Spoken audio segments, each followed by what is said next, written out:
let's talk history instruction.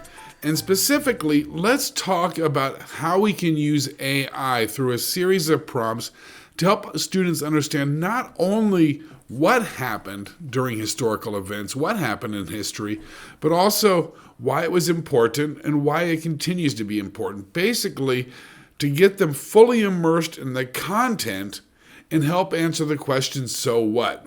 Why bother to study history? Now, we know, of course, that it's critical to study history because it informs not only where we are and what we do today, but how we got here and what decisions we can make for the future.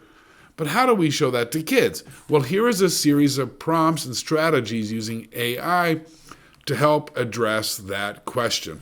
Let's start with an example. We're going to use the Boston Tea Party as an example. Very glamorous, very exciting event, but critical in the formation of the United States of America. So let's take a look at that, for example. The very first thing that we're going to do is really just establish some baseline facts about this particular event, and then we will use that as the starting point for the remaining activities. So, what are the big 10 things? A very nice way to just summarize the quick and dirty about a historical event. Ask for the 10 most important things students should know about it. So let's see what we get from our AI.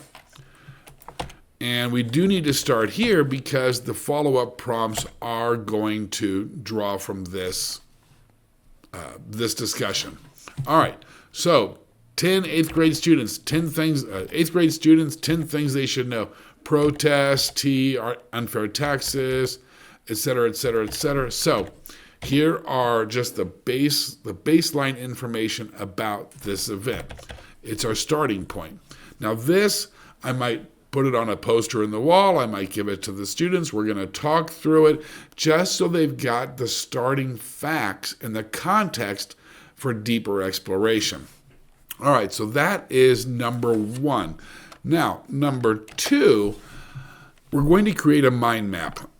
Here's the main event. What are the categories of information that we can study and need to understand? And what are the details of those particular categories? So that's what a mind map is, and they're exceptional. Absolutely love them. So we're going to ask for key events, people, rationale, response, other similar categories that the AI might come up with, and just give us some very brief information about each of those categories, each of the details. This is something, as you're going to see in the next prompt, that we can then turn over to students for their own study. All right, here is a detailed mind map, 5 categories: events, people, rationale, British response, and historical significance. We're already starting to move to why is it important to understand, to learn this information.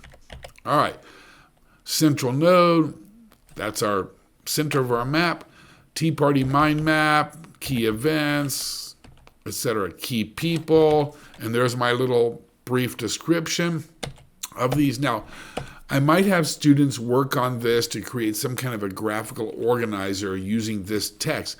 But one thing that we're going to do here is we're going to say, okay, once we've gone through this mind map, which part of this do you think had the biggest effect on the history that occurred after the Boston Tea Party? What was the big takeaway from this? And one thing that we know is it led directly to the First Continental Congress, which framed the documents and the mindset for ultimately where we are today. So we want to look at that a little more carefully. We're going to do something very similar. We're going to do a mind map here, but now we're going to turn it over to the students. This is kind of a long prompt. So, detailed mind map about that event, how it came about, what was before, what happened during, and what happened as a result.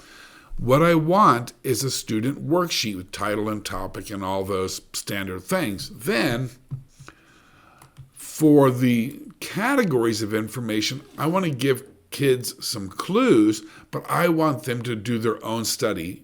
Probably not individually. Most likely this is something they would do as a small group. So mind map, categories, blank lines. I even gave an example of what I mean by the blank lines. They do their own research, and they need to write in their sources as well. Where did they get their information? So let's turn this now over to our AI. Student worksheet about this. So we've gone from our mind map and now into theirs. One of the best ways that we can help kids understand the significance of events is have them do their own research and study it themselves. All right, instructions, what you will do, give a couple of facts, here's some useful resources, and then the categories of information, just like I asked, and on and on and on. Now, this is kind of outline format, not my favorite. I like something a little more visual, something more webby looking, but the core is the same, and the use of it is the same. All right, sources, do you want it as a worksheet format as downloadable? Yes, I probably would, but we're not going to do it now because we have 3 more prompts to go through. I'm sorry to interrupt for just a moment. If this strategy helps you save time, teach more effectively, or lead your school, please subscribe to the channel for practical, no-fluff strategies for educators. And if you found this video helpful, please give it a like and share it with a colleague.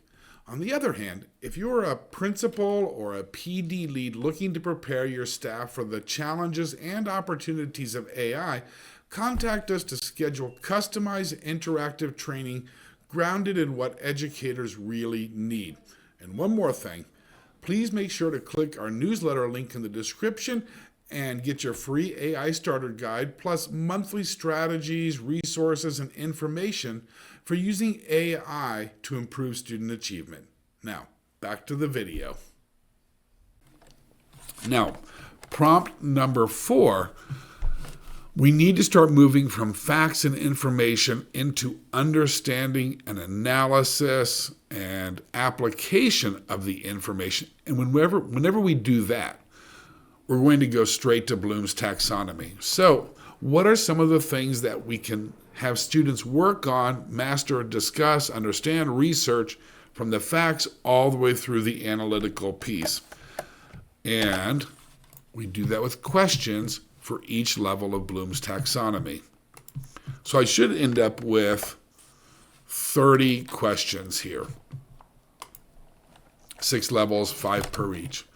And sure enough, some recall, facts, understanding where they have to start explaining things, moving towards that understanding level, applying it, what does it mean to you? What can you do with this information? And even now you'll see we're starting to move more towards assessment, but we're not there yet. Really what we're doing is we're using this exercise to develop a deep understanding of the event, what led up to it, and what was the result from the event. And evaluating. So each level of Bloom's taxonomy.